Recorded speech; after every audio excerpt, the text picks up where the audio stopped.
புதுவை போலி மருந்து விவகாரத்தில் தொழிற்சாலை உரிமையாளர் ராஜா, அவரது உதவியாளர் விவேக், ராணா மற்றும் மெய்யப்பன் உள்ளிட்ட 13 பேர் கைது செய்யப்பட்டுள்ளனர். புதுவை சிபிசிஐடி போலீசார் நடத்தி வரும் விசாரணையில் பல்வேறு தகவல்கள் வெளியாகி வருகிறது.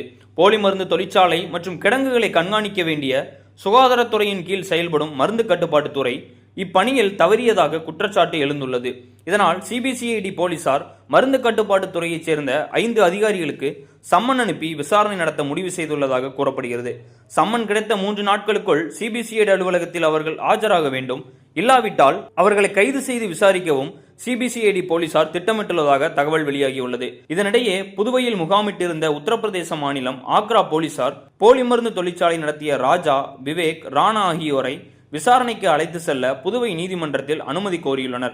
இதில் ஜாமீனில் வெளியே வந்த ராணாவை அவரது வீட்டில் ஆக்ரா போலீசார் கடந்த சனிக்கிழமை இரவு கைது செய்தனர். ராஜா, விவேக் ஆகியோரிடம் தொடர்ந்து விசாரணை நடைபெற்று வருவதால் விசாரணைக்கு பிறகு அழைத்து செல்ல சிபிசிஐடி போலீசார் அறிவுறுத்தினர். இதையடுத்து ஆக்ரா போலீசார் ராணாவை தங்கள் மாநிலத்துக்கு அழைத்து சென்று விசாரணை நடத்தி வருகின்றனர்.